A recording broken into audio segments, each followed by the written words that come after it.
자, 이어서 보시죠. 우리 교재 48쪽인가요? 48쪽. 자, 삼국의 경제인데요. 거기 밑에 보니까 뭐 수공업, 상업 이런 게 나와 있죠. 그쵸? 수공업, 상업 다 발달 못해요. 그러니까 농업 이외에 다른 산업은 다 미발달. 그게 기본 틀이에요.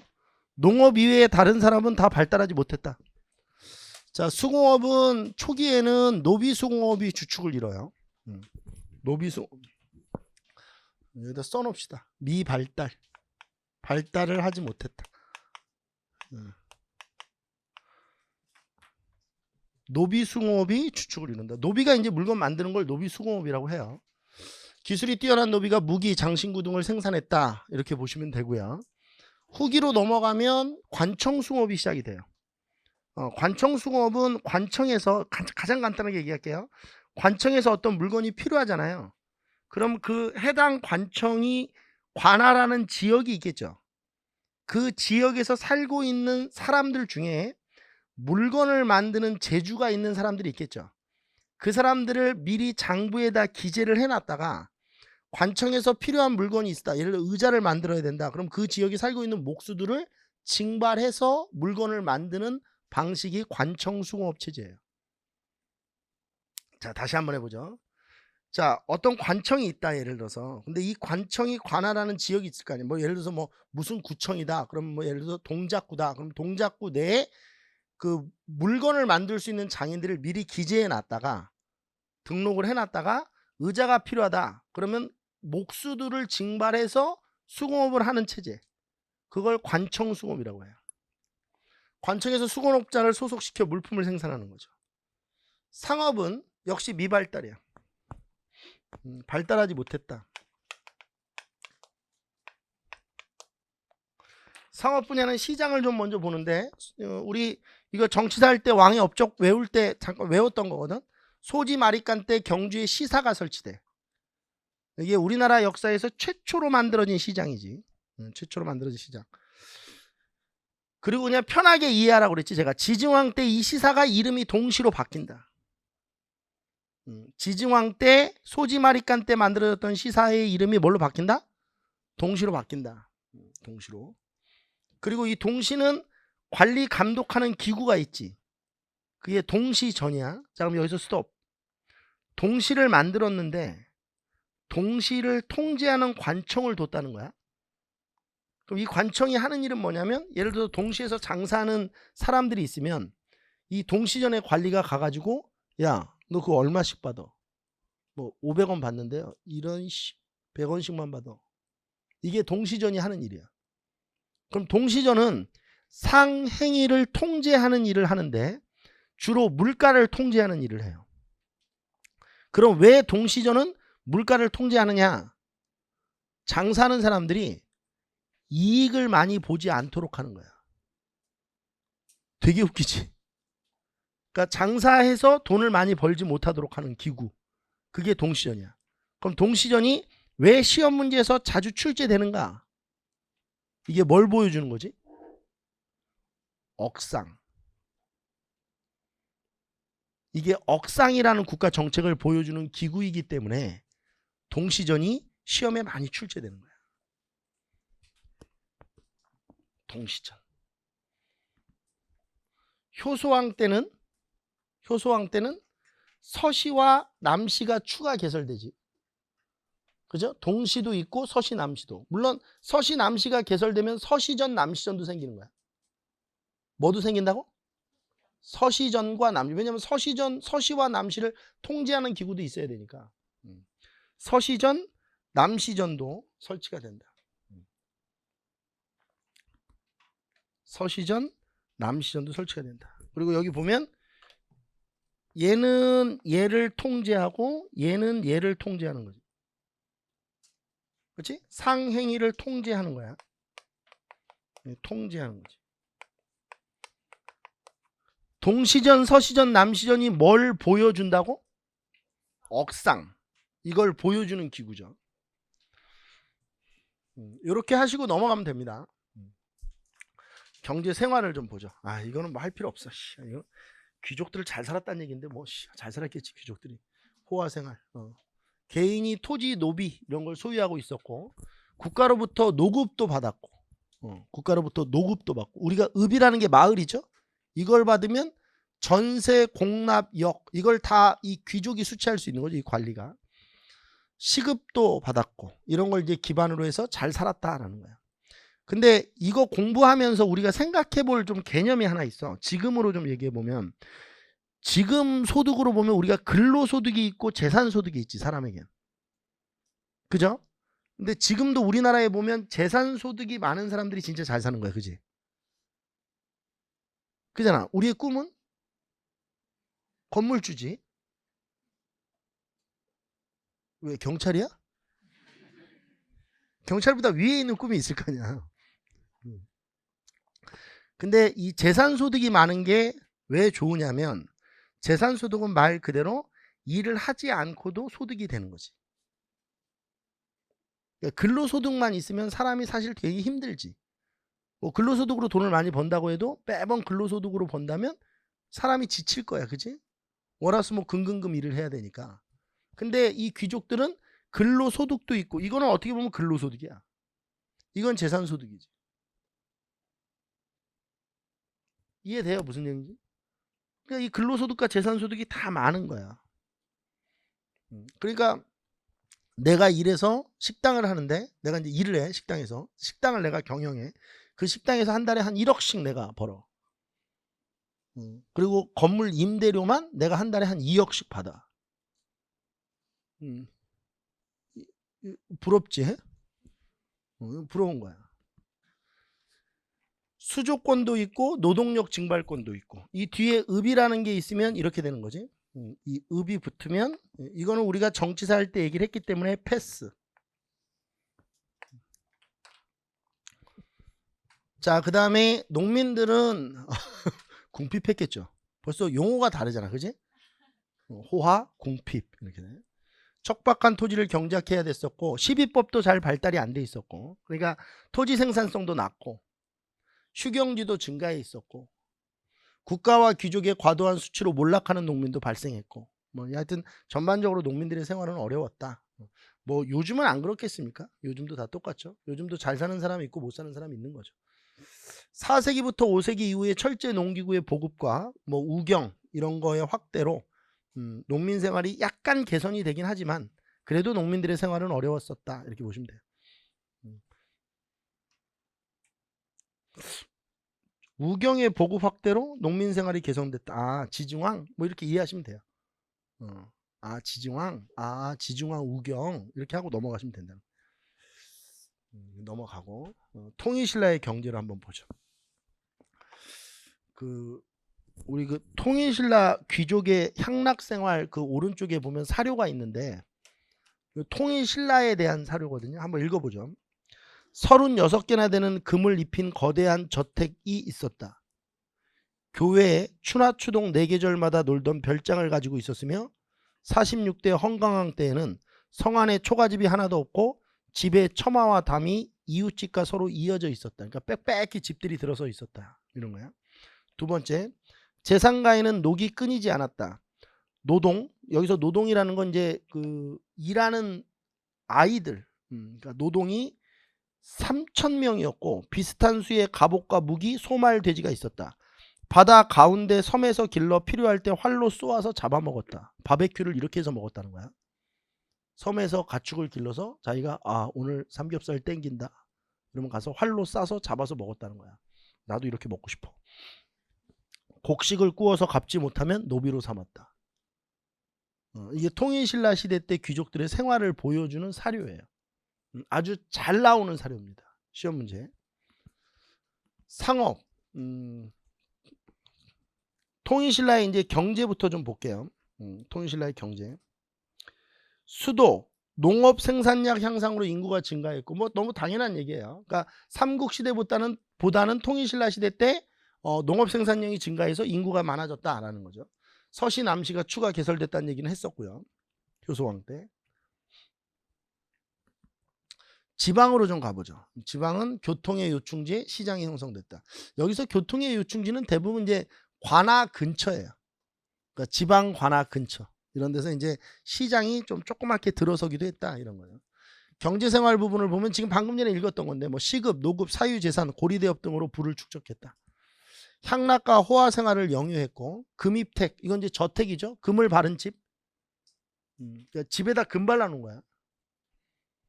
그 다음에 사절유택은 아까 전에 사료에서 읽어봤지만 추나 추동 내 계절별로 경치가 좋은 곳에 별장을 만들어 놓고 거기서 이제 지내는 거지. 그러니까 봄 경치가 좋은 곳이 있을 거 아니야. 그 다음에 여름 경치가 좋은 곳이 있겠지. 그러니까 지금으로 얘기하면 뭐죠? 뭐 봄에 뭐 벚꽃 그럼 어디에 진해 여기다 이제 별장 하나 만들어 놓는 거야. 봄 별장. 그 다음에 여름 별장은 뭐 해운대 앞에다 하나 만들어 놓고 가을 별장은 속리산에다 하나 만들어 놓고 겨울 별장은 뭐 평창에다 하나 만들어 놓고 얘기하고 보니까 되게 부럽다. 그래서 이게 계절별로 돌아가면서 쉬는 거지. 농민은 생활이 어려웠고 과중한 조세 부담이 있었고 향부곡민들 향과 부곡 기억나시죠?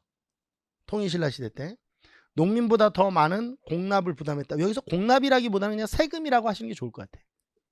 그냥 세금을 부담했다. 이렇게 하니까 나중에 좀 혼선이 있더라고. 그냥 세금 부담이 더 많은 세금을 부담했다. 이렇게 이해하시면 돼요.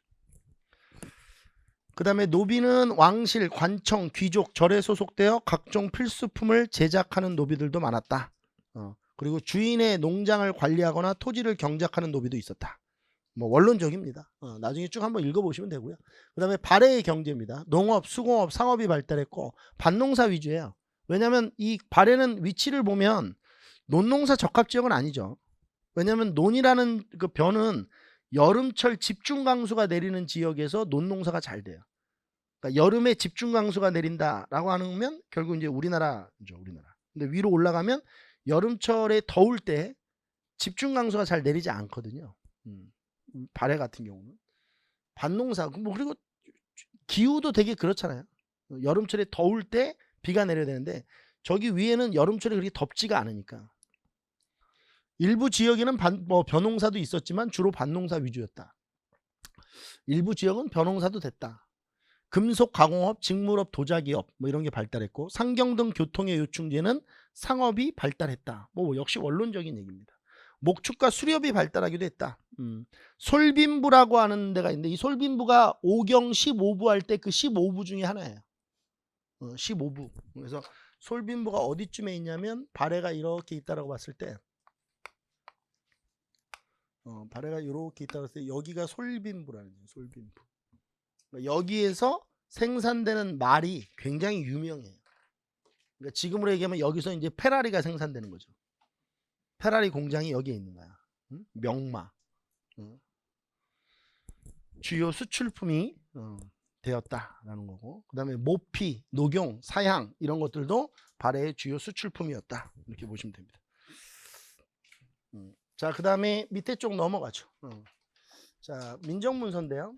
자, 이 사진 좀 보실래요? 여러분들 책에는 없는데 이 민정문서 원 사료가 이 원 그 사진이거든요. 민정문서가 뭐냐면 통일신라 시대 때 어떤 촌락을 조사해 놓은 문서예요. 그러니까 이 촌락에 사람이 몇 명이 살고 있고 가구는 몇 가구고 뭐 이 마을에 가축 수는 몇 마리고 뭐 뽕나무, 잣나무 이런 숫자는 얼마나 있는지 이걸 기록해 놓은 문서예요. 그러니까 우리가 이걸 이제 공부하는 이유는 통일신라 시대 때 국가가 생산 자원을 어떻게 조사해서 관리함으로 인해 수치를 했는지를 유추할 수 있죠. 그러니까 이게 이제 수치 장부예요, 사실. 그러니까 세금을 거두려고 작성해 놓은 장부겠죠. 거의가 아니죠. 유일무이한 장부예요. 고대. 그래서 실제로 고대 경제사 문제에서 예를 들어서 하나만 가르칠 수 있다, 나한테. 다른 거 가르치지 말고 고대 경제사에서 하나만 가르쳐라. 그러면 민정문서를 가르치는 거예요. 왜? 이게 가장 많이 빈출되니까. 이게 가장 많이 출제된다, 고대의 경제에서는. 이 민정문서를 빼고 나머지 다 합친 것보다 이게 압도적으로 많이 빈출돼요. 이렇게 생겼어요, 이 문서가. 실제로 한번 보죠. 통일신라의 민정문서를 신라장적이라고도 하고 신라촌락문서라고도 불러요. 뭐 학자들에 따라서 좀 다르더라고요. 근데 보통 우리가 민정문서라고 부릅니다. 1933년 일본 도다이지 쇼쇼인에서 발견된 문서예요. 동대사 동쪽에 있는 큰 절의 정창원이라는 그 건축물에서 이제 발견된 문서인데 지금도 일본이 보관 중입니다. 우리나라가 보관이 못하고 일본에. 경덕왕 무렵에 작성된 것으로 추정되고 있어요. 자, 경덕왕이면 통일신라 중대겠죠? 그렇죠? 통일신라 중대 뭐 요 정도. 이건 추정이에요. 정확히 경덕왕 때 작성됐다 이런 글은 없어요. 기록은 없는데 여러 가지 정황을 미뤄봤을 때 경덕왕쯤 되겠구나라고 학자들이 추정하고 있는 겁니다. 자, 이 말이 좀 중요한데 먼저 다 써볼게요. 일어나, 단일화 이 말을 좀 쓰는데 이게 이제 무슨 의미가 있냐면 저 오른쪽에 보면 고려는 이후에 우리가 이제 배우셔야 돼요. 고려는 이 장부를 작성할 때 인구와 가구를 작성하는 장부를 호적이라고 하고 우리가 지금도 호적은 있죠. 호적이라고 하고 토지만 따로 작성하는 것을 양안이라고 해요. 양안. 그러니까 토지 대장과 호적이 따로따로 있는 거죠. 근데 민정문서는 토지와 인구를 하나의 문서에 기재해 놨어요. 이걸 일어나 단일화되어 있다 이렇게 얘기하는 거예요. 그러니까 고려시대가 되면 인구는 인구대로 토지는 토지대로 기록해 놨는데 민정문서는 사람과 토지를 함께 조사해 놨다 이거예요. 그래서 시험 문제 어떻게 한번 출제된 적이 있냐면 경찰 문제에서는 출제된 적이 없고 공무원 일반 행정직 문제에서 어떻게 출제된 적이 있냐면 이런 거예요. 통일신라의 민정문서 기재 방식이 고려의 수치 장부에 그대로 영향을 주었다. 이러면 X야. 그대로 영향을 준 게 아니지. 왜냐면 고려시대 때는 토지는 토지대로 사람은 사람대로 따로 기재해놨는데 민정문서는 같이 기재해놨으니까 민정문서 기재 방식이 고려시대 때 수치장부에 영향을 준 게 아니죠. 작성 목적은 뭐 세금 잘 거두려고 한 거지 뭐. 조세 징수와 노동력 증발의 자료다. 그러니까 결국 생산 자원을 잘 관리해서 세금을 잘 거두려고 한 것이다. 이렇게 보면 되죠. 생산 자원이라는 말 이해돼? 경제 생산 자원이라는 말이 뭐야? 토지, 인구 이런 것들이 경제 생산 자원이 되는 거야. 국가 재정을 확보할 목적이다. 그 다음에 촌주가 나오는데 우리 정치사 할 때 이 촌주를 배웠거든. 촌주는 중앙에서 파견되는 사람이 아니고 그 지역에 살던 사람을 임명하는 거지. 이건 촌주가 작성하는 거야. 그러니까 지방관이 작성했다고 하면 안 돼. 지방관은 중앙에서 파견되는 사람이고 촌주는 그 지역에 살던 사람을 임명하는 거니까 촌주가 매년 변동사항을 조사해. 매년 1년에 한 번씩 변동사항을 조사하고 우리 이제 경찰 문제에서 잘 나오는 거지.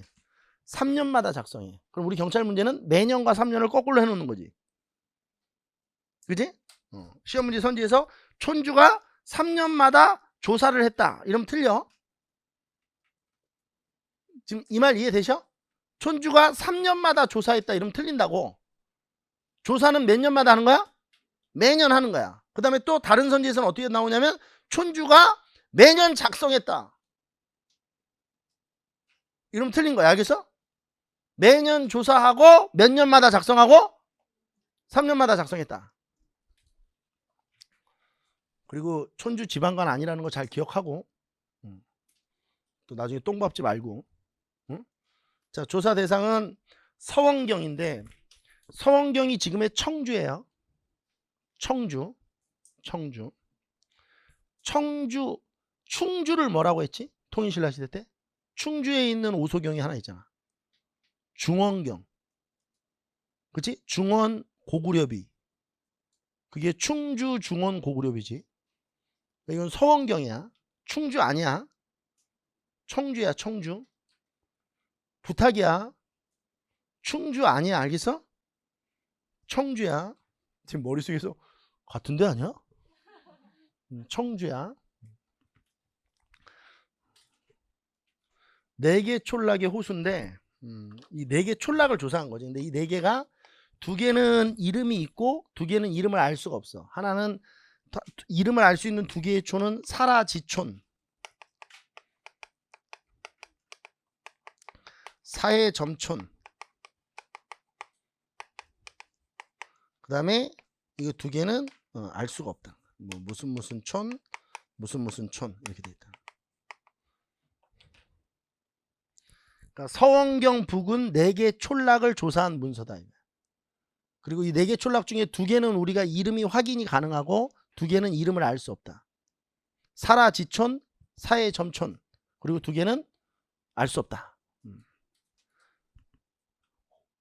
가구수, 그 다음에 인구수, 소와 말의 수, 그 다음에 토지의 종류와 면적. 토지의 뭐와 뭐? 종류와 면적을 기재해 놨다. 그리고 여기서도 조심해야 될 게 있어. 우리가 토지의 증감을 기재해 놓지는 않았다. 그러니까 토지가 늘어났다 줄어들었다 이런 건 없어. 경찰 문제에서 잘 나와. 뭐 토지의 증감을 기록했다 이러면 X야. 근데 이것도 그냥 외우니까 틀리는 거야. 얼굴 좀 봐봐. 토지가 늘어났다 줄어들었다 그러는 거니? 3년 있다가 조사하면 어이구 많이 늘었네. 토지가 이만큼 줄어들었네. 토지가 그런 거예요?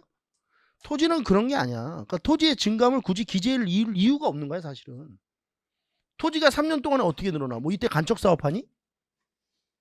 그렇잖아. 이게 말이 안 되는 거거든. 근데 말이 안 되는 건데 수험생들이 이거 안 해왔는데 이러고 틀리는 거야. 토지의 증감을 어떻게 기재해 놓니? 그리고 이때는 토지에 대한 개념이 떨어져 가지고 토지의 비옥도도 조사해 놓지 않아요. 토지의 비옥도. 토지의 비옥도는 고려 시대부터 조사가 이루어집니다. 상중하로 토지의 비옥도를 나눠 놓죠. 근데 여기는 증감도 기재되어 있지 않고 비옥도도 기재되어 있지 않다. 이렇게 보시면 돼요. 자, 그 다음에 기준이 나와 있는데 하나씩 보죠. 그러니까 사람을 어떻게 기준을 나눠서 조사했느냐? 성별, 연령별로 6등급으로 나눴어요. 여기서 이제 6자가 중요해요. 6. 사람은 몇 등급으로 나눴다고? 6등급으로 나눠서 기재했다고. 근데 어떤 분이 제가 3년 전에 어떤 분이 이걸 이렇게 가르치고 넘어갔더니 어떤 분이 질문 게시판에 선생님 이 6등급은 성별입니까? 연령별입니까? 생각 좀 해. 이걸 질문이라고 하고 계셔?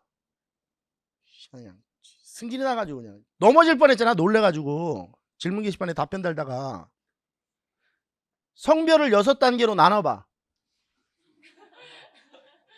나눠봐 빨리. 장난하고 있어. 그냥 아무 생각 없이 외우려고 그냥. 당연히 연령별로 나눈 거겠지. 아이고 정말 그냥 너무 놀래가지고 내가 이거 답변을 어떻게 달아야 되지? 자 한번 봅시다. 소자, 남자들을 이렇게 나눴다는 거. 소자, 추자, 조자, 정남, 제공, 노공 이렇게 6단계로 나눠요. 이게 이제 학자들마다 조금 그 연령의 기준이 다른데 보편적으로 얘기하면 1살부터 5살, 6살부터 9살, 10살부터 15, 16세 이상 이렇게 얘기하는 게 일반적이에요. 그리고 여기가 60세까지, 그 다음에 여기가 61세부터 65세까지, 그 다음에 66세 이상. 그러니까 이게 이제 일반적이에요. 학자들마다 달라요. 왜? 정확히 몇 살부터 몇 살까지인지 기록이 없으니까. 그럼 여기서 중요한 건 이 정남의 숫자가 중요해. 16세부터 60세까지. 이 사람들이 이제 수치 집중 대상자들이지. 그러면 이 사람들 전에를 이걸 왜 이렇게 나눠놨을까? 잘 생각해보면 이게 만약에 어떤 지역에서 성을 축조하려고 하는데 3년 뒤에 3년마다 이제 작성하는 게 3년 뒤에 조자였던 사람들이 일로 넘어오는 사람이 몇 명인지 파악이 되겠지. 그럼 이런 것까지 이제 예산이 가능하다는 거야. 3년 뒤에는 이 마을의 정남의 인구가 20명이 늘어나는구나. 그러면 성을 공사할 때 이 시기에 공사를 해야 되겠다. 이런 것까지 가능해진다는 거지. 여자도 이렇게 돼 있고요. 소여자, 추여자, 조여자, 정여, 제모, 노모. 근데 여기서 이제 한번 봅시다. 16세에서 60세까지 생산 연령층을 정남과 정여라고 하는데 사라지촌, 사해점촌 그 2개의 촌락 다 나머지 촌락도 마찬가지인데 다 보면 여초 현상이 일어나요.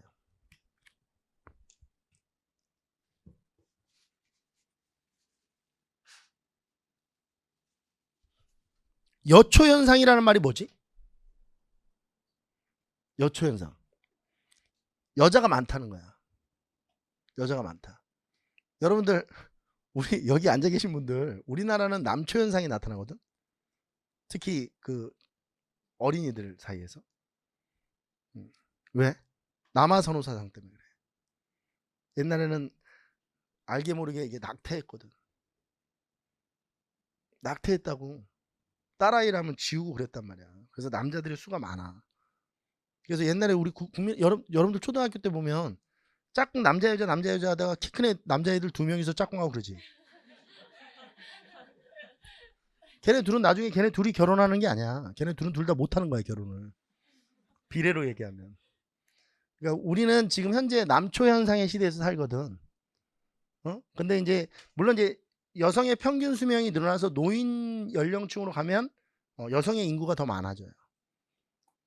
근데 아무튼 여기 보면 여초 현상이 일어난다는 건 왜 그러느냐 이거야. 그러니까 남자가 많이 죽는다는 거야. 그럼 이걸 통해서 뭘 예상할 수 있을까? 뭐 남자들의 전쟁이나 요역 동원 이런 게 있었을 것이다라고 예상을 할 수 있지. 물론 경다강 무렵이니까 전쟁에 동원되는 것보다는 요역 징발이 많아서, 왜냐면 이제 남자들이 아무래도 근력을 쓰는 일이 많으니까 결국 많이 죽는다 이런 얘기예요. 지금도 남자들이 더 많이 죽죠 실제로. 그렇죠? 그리고 평균 수명도 남자들이 또 짧잖아요. 제가 알기로는 한 7점 몇 세 정도 평균 수명이 여성이 긴 걸로 알고 있는데. 그렇죠. 한 7살 정도 여성이 더 많죠. 그래서 내가 남자분들한테 7살 많은 여성과 결혼해라 이렇게 얘기하는 거예요. 그러면 이제 같이 사망할 수 있다. 그러니까 연상은 7살이 딱 적당해. 알겠어요? 7살 정도 많은 연상. 지금 그러니까 우리 여학생분들 입장에서 보면 고등학생들을 잘 봐야 돼. 알겠어? 중고등학생들을 보고 괜찮은 애 있으면 잘 봐놓으라고. 응? 미친놈 같지 않아요? 나 이런 얘기할 때 내가 너무 신기해. 정말 어떻게 이게 선생이 이게 입에 담을 소리입니까? 근데 진짜 지금 내가 이게 살아보니까 웃긴 게 뭐냐면 7살 만약에 어린 여성과 결혼하면 남자의 평균 수명이 예를 들어서 7살 적은데 그럼 내가 죽고도 한 20년 정도 더 산다는 거 아니야. 난 그건 용납 못 하는데. 그러니까 이제 연상이랑 해. 알겠어? 수습이 안 된다 어떻게. 근데 이거는 지금 그러니까 여초 현상이 일어났다라고 하는 것을 가지고 남자들이 많이 죽었다 뭐 이 정도는 우리가 생각해 볼 수 있는 거 아니야? 남자들이 어떠한 이유에서있는지 많이 죽었다 여자들보단. 그리고 또 국가 예산 예측이 가능해진다는 거야. 이쪽을 쓰면서 뭐 이런 걸 통해서 이렇게 예산 예측이 가능해진다. 정확히 나이를 나눠놨기 때문에. 그 다음에 호구를 좀 보죠. 가구는 사람의 많고 적음에 따라, 우리 아까 전에 삼국시대 때 가구를 9등급으로 나누는 거 봤죠? 그렇죠? A 가구, B 가구 있었고 이 가구는 뭐 아들이 6명이나 있었고 우리 아까 전에 그거. 그러면 사람의 많고 적음에 따라, 이 사람의 많고 적음이 결국 재산 정도 차이라고 그랬죠? 여기에 따라 9등급으로 나누어 파악했다. 9등급. 그러니까 이게 이제 9등급이 되는 거예요. 9등급. 그리고 이제 경찰 시험 문제는 재수없게 이 6자하고 9자를 크로스해 놓는다. 그러니까 인구를 9등급으로, 가구를 6등급으로 이렇게 낸다는 거야. 이러면 틀린 거야. 이건 암기하셔야 돼. 상상연부터 하하연까지. 우리 아까 전에 얘기했었는데 상상, 상중, 상하, 중상, 중중, 중하, 하상, 하중, 하하 이러면 딱 9단계가 돼. 그리고 이 뒤에 붙는 연자는 우리 사료 볼 때 뒤에 연자는 연기 연자야. 그래서 이걸 이제 공연이라고 하는데, 공연이라는 말이 뭐냐면 공자가 구멍 공자에 연기 연자면 이게 굴뚝을 얘기하는 거야. 그러니까 가구. 그러니까 굴뚝에 연기가 올라오는 숫자. 이게 가구수야. 그러니까 거기에 사람이 살고 있는 가구지. 굴뚝에 연기가 올라오는 거. 사람이 살고 있는 가구. 이걸 이제 공연이라고 그래. 공연. 자, 그다음에 토지 종류. 우리 수험생들이 이제 가장 어려워하는 건데, 어려워할 것도 없는데 어려워하시더라고. 연수유 전답이라는 토지가 있어요. 이름이 연수유 전답이라고 하는데 이거는 전체 토지의 97% 정도 차지하거든요. 그럼 이건 뭐냐? 이게 민전이야. 이게 뭐라고? 민전이라고. 민전은 뭐냐? 개인이 가지고 있는 땅. 그리고 이게 경도강 무렵이니까 뭘로 바꿔도 되냐면, 이게 기억이 나야 되는데 성덕왕 이후기 때문에 이걸 정전이라고 바꿔도 돼. 개인이 가지고 있는 땅. 민전이다. 총 토지 면적의 97% 정도를 차지한다. 자, 그러면 한번 그려보죠. 자, 어떤 마을에 토지가 이만큼 있는데 97% 정도 되면 이만큼이 연수유 전답이라는 얘기야. 그지? 그럼 이 조그만한 땅들은 또 이렇게 이름이 달리 있는 거야. 그러니까 이것만 기억하는 게, 이것이 제일 중요하겠지. 97%를 차지하는 연수유 전답. 촌주위답. 촌주위답이라는 토지의 종류가 있어. 촌주위답은 직역의 대가로 조세 납부를 면제받는 촌주의 땅이야. 그리고 이것도 이제 우리 수험생분들이 힘들어하는데, 촌주의 땅 이러면 우리가 수조권에 대한 개념을 나중에 할 텐데, 고려시대 때 다시 한번 정리해 드릴 텐데, 이게 그 수조권이라고 이해하시는데, 여기서 나오는 땅들은 다 소유권이야. 그러니까 촌주의 땅 이러면 촌주가 조를 걷는 땅이 아니고 촌주가 가지고 있는 땅, 그냥 소유하고 있는 땅. 소유권으로 이해하셔야 돼요. 소유권. 다 소유권 땅. 그 다음에 내실형답이 있는데, 내실형이 가지고 있는 땅이에요. 선생님, 내실형이 뭡니까? 이걸 역사학자들도 찾고 있어 지금. 내실형이 누군지. 그러니까 내실형이라는 관리가 있었던 것 같아. 내실형이라는 관리에게 지급되는 일종의 관료존인데, 이것도 소유권으로 이해해야 돼. 보통 관료존은 수조권이거든. 근데 여기서 이 민정문서에서 나오는 건 다 소유권이야. 내실형이 가지고 있는 땅, 이렇게 이해하시면 돼. 그 다음에 관모전답. 관청 운영 경비를 충당하기 위해 지급된 토지, 이것도 소유권으로 이해하면 돼. 그러니까 관청이 가지고 있는 땅. 근데 이거 보면 97%가 연수유 정답인데, 그럼 요만큼이 촌주이다, 요만큼이 내실형다, 요만큼이 관모전답, 뭐 이런 거 아니야? 그치? 면적으로 보면 이 정도밖에 안 된다는 거 아니야. 응? 97%는 연수유 전답이니까. 그 다음에 마전이라는 게 있어. 이거는 이제 위에 있는 땅과는 좀 개념이 다른데, 촌락 공동 경작 토지인데 촌락이 공동으로 소유하고 있는 땅 같아. 그러니까 마전이, 마가 뭐냐? 마 알아? 마? 그 아저씨들, 나이 든 아저씨들 이렇게 갈아서 먹는 거 있어. 아침에 갈아가지고 우유나 그 요구르트 타 먹고 막 좋아하고 그래 아저씨들. 오늘 아침에도 내가 먹고 나왔다고. 그 마, 그 마야, 그 마. 아저씨들 막 좋아하는 거. 젊은 사람들은 막 찐득찐득해서 별로 안 좋아해. 아저씨들은 먹고 막 되게 좋아해. 응? 자, 여기서 우리가 지금 하나 할 게 있는데, 자, 지금 제가 하는 얘기 잘 들으셔야 돼. 이 촌주위답서부터 관모전답까지를 박스를 이렇게 치셔. 형광펜으로. 자, 여러분들 딱 보실 수 있도록 나중에 딱 박스를 쳐가지고, 제가 지금 하는 얘기 잘 들어야 돼. 촌주위답은 누가 소유하고 있는 땅이지? 촌주가 가지고 있는 땅이고, 내실형답은 누구 땅이야? 내실형의 땅. 관모전답은 관청의 땅이야. 이렇게 이해하시면 돼. 그러면 자 보자. 여기가 촌주위답이고, 여기가 예를 들어서 내실형답이고, 여기가 관모전답이라고 보자. 근데 이 땅은 누군가가 농사를 지어줘야 될 거 아니야. 내실형이 직접 농사 짓진 않을 거 아니야. 그지? 관청에서 직접 관모전답을 농사 짓지 않겠지. 그럼 이 땅은 어떻게 되느냐? 이 마을 사람들이 여기에서 공동으로 경작해 주는 거야. 공동으로. 마을 사람들. 그러니까 자기 땅 농사 짓고 돌아가면서 여분의 시간에서 돌아가면서 농사를 져주는 거야. 그래서 생산이 되면 생산물을 다 이 사람들에게 주는 거야. 그러니까 촌주위답에서 생산된 생산물은 촌주에게 갖다 주고, 관모전답에서 생산된 생산물은 관청에다 갖다 주면 되는 거야.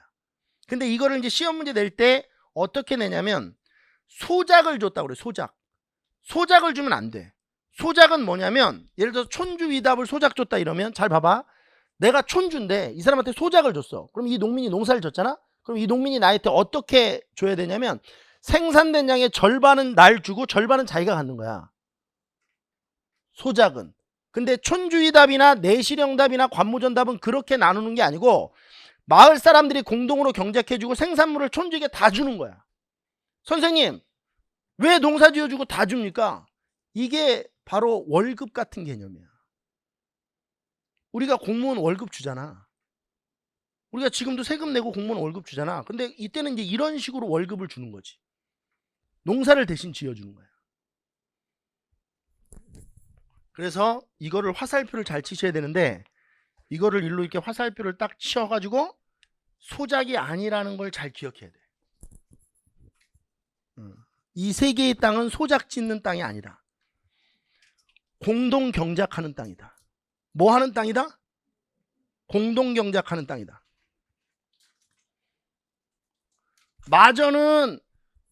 마전은 촌락이 공동으로 경작해서 그 마전 생산물을 촌락이 공동으로 나누는 거야. 이거는 주인이 없으니까. 근데 이 위에 있는 땅들은 소작을 짓는 게 아니고, 소작 짓는다고 하면 안 돼.